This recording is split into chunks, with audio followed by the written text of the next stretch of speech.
मैं हूं धर्मवीर सिंह देओल और आप सबका इस YouTube चैनल पे बहुत बहुत स्वागत करता हूं। दोस्तों, आज की इस वीडियो में हम बात करेंगे Canada tourist visa, Canada visitor visa के रीसेंट प्रोसेसिंग टाइम और ट्रेंड के बारे में। तो आज की इस वीडियो में हम प्रोसेसिंग टाइम के बारे में बात करेंगे, ट्रेंड के बारे में बात करेंगे कि टूरिस्ट वीज़ा में या विजिटर वीज़ा में कैसा ट्रेंड आ रहा है। उसके बाद दोस्तों हम बात करेंगे कि कौन सी ऐसी प्रोफाइल्स हैं जहाँ पे ज़्यादा जो है वीज़ा आ रहे हैं।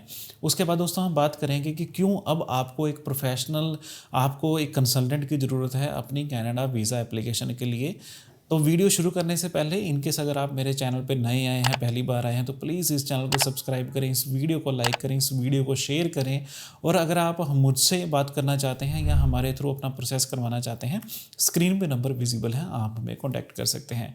तो चलिए दोस्तों वीडियो की शुरुआत करते हैं। तो सबसे पहले दोस्तों हम बात कर लेते हैं करंट प्रोसेसिंग टाइम की।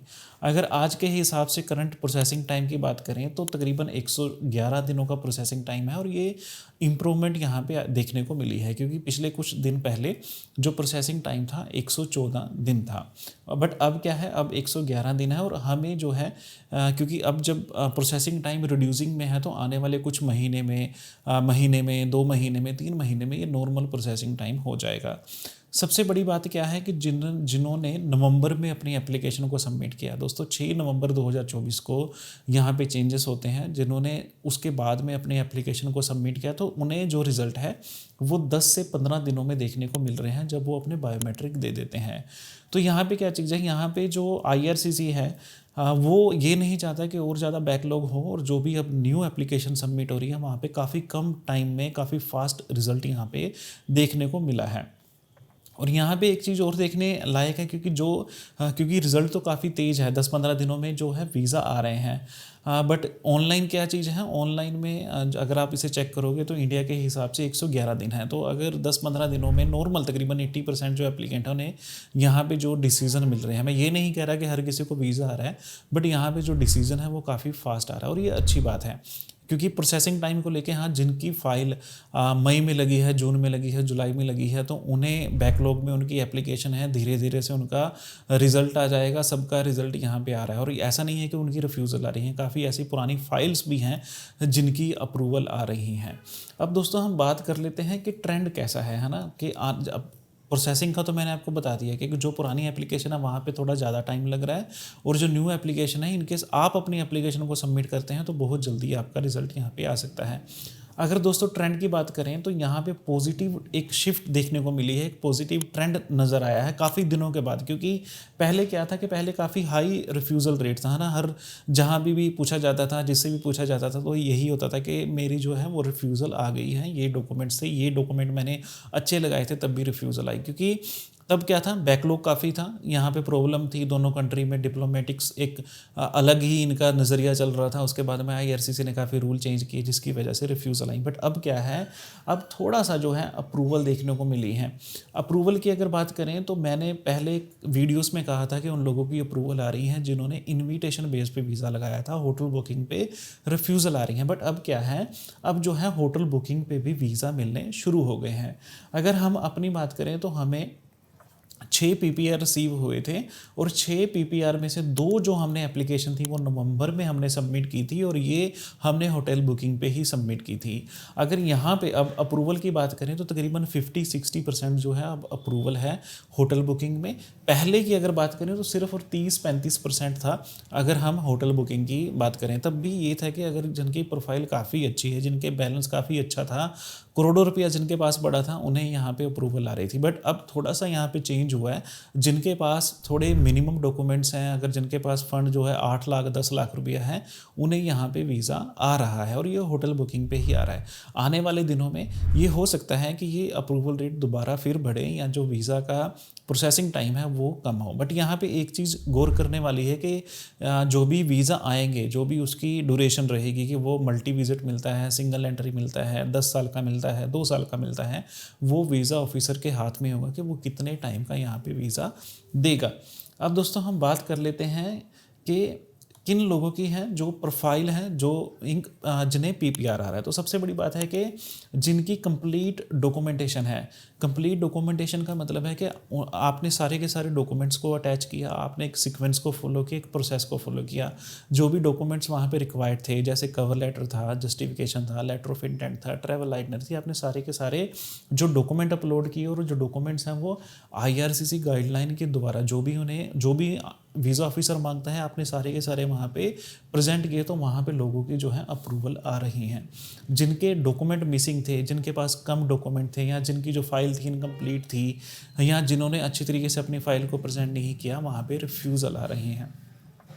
उसके बाद जिन्होंने अपने स्ट्रॉन्ग फाइनेंशियल डॉक्यूमेंट यहाँ पे सबमिट किए, क्योंकि देखो होता क्या है कि अब क्या है कि जो फाइनेंशियल आपकी सिचुएशन है, आपके पास कितना फंड है, उसके हिसाब से आपको मल्टीपल एंट्री या सिंगल एंट्री वीज़ा यहाँ पे मिल सकता है। तो आपके जो फाइनेंशियल डॉक्यूमेंट हैं वो जो है स्ट्रॉन्ग होने चाहिए। इसमें आपको जो आपके फाइनेंशियल हैं, जो भी आपकी फाइनेंशियल पोजीशन है, जिसमें आप अपना जो बैंक बैलेंस दे सकते हैं, बैंक बैलेंस सर्टिफिकेट दे सकते हैं, बैंक स्टेटमेंट दे सकते हैं, प्रॉपर्टी की डिटेल दे सकते हैं, अगर आपने कहीं पे इन्वेस्ट किया है तो उसकी डिटेल दे सकते हैं, सीए रिपोर्ट दे सकते हैं, या और भी जो आपके पास जितने भी फाइनेंस के रिलेटेड डॉक्यूमेंट्स हैं वो आप यहाँ पे सबमिट कर सकते हैं। अगर आपकी फाइनेंशियल सिचुएशन यहाँ पे स्ट्रॉन्ग होगी तो आपको वीज़ा मिलने के ज़्यादा चांसेस होंगे।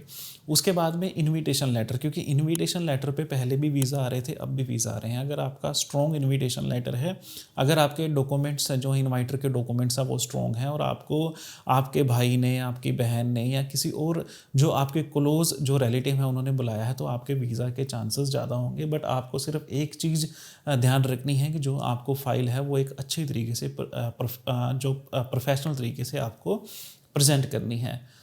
अब दोस्तों हम बात कर लेते हैं कि क्यों आपको अब एक अच्छे कंसल्टेंट की ज़रूरत है जब आप अपनी एप्लीकेशन को सबमिट करते हैं।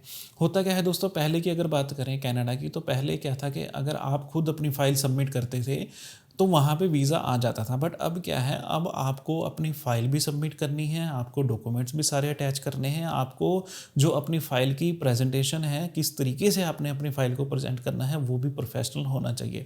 यहाँ पे क्या होता है कि जब आप अपनी फ़ाइल को सबमिट करते हैं, मान लीजिए कि आप अपनी फ़ाइल को सबमिट करने वाले हैं और आप वीडियोज़ देख रहे हैं, आप यूट्यूब पर वीडियो देख रहे हैं, आपने किसी और की वीडियो देखी, बाद में मेरी वीडियो देखी, इसके बाद हो सकता है आप किसी और की वीडियो देखें, तो आपको यहाँ पर काफ़ी जो है इन्फॉर्मेशन यहाँ पर मिलती है। बट आपको क्या प्रोसेस फॉलो करना है, कैसे डॉक्यूमेंट अटैच करने हैं, वो आपको कोई नहीं बताएगा, क्योंकि यहाँ पे ही कंसल्टेंट की मेहनत होती है।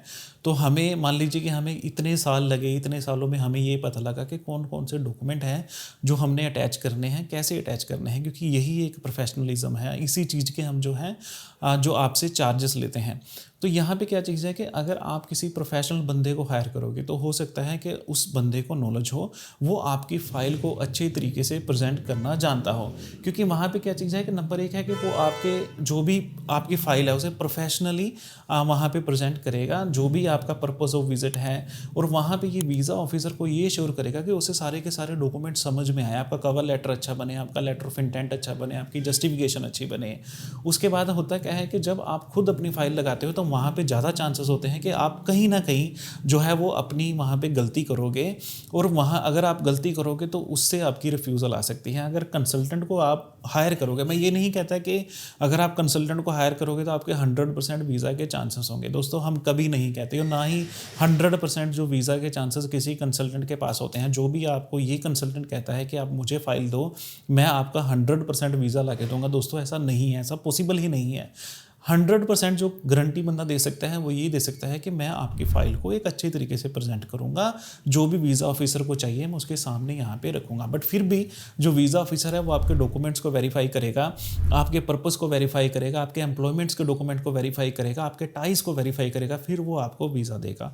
किसी भी कंसल्टेंट के हाथ में वीज़ा नहीं होता। वीज़ा देना वीज़ा ऑफिसर का काम है, कंसल्टेंट का काम सिर्फ इतना है कि वो आपकी डॉक्यूमेंटेशन को, आपकी फ़ाइल को अच्छी तरीके से प्रेजेंट कर सके। उसके बाद में सबसे बड़ा बेनिफिट क्या होता है, क्योंकि अगर हम कनाडा को लेके चलें तो कनाडा हर दिन नई अपडेट लाता है।